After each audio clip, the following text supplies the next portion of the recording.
puting legislação ng local arriba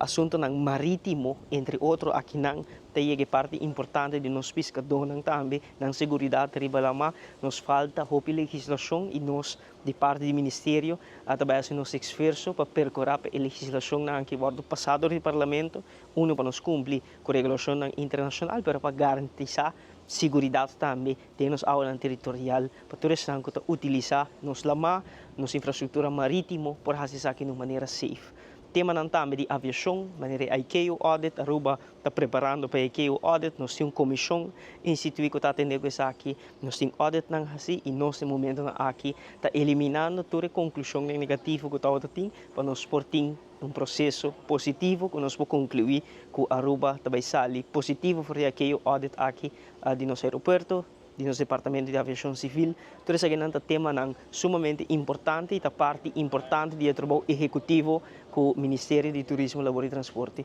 Tenho hasi Paruba e nós estamos contentes que nós concluir uma reunião sumamente positiva, de boa harmonia,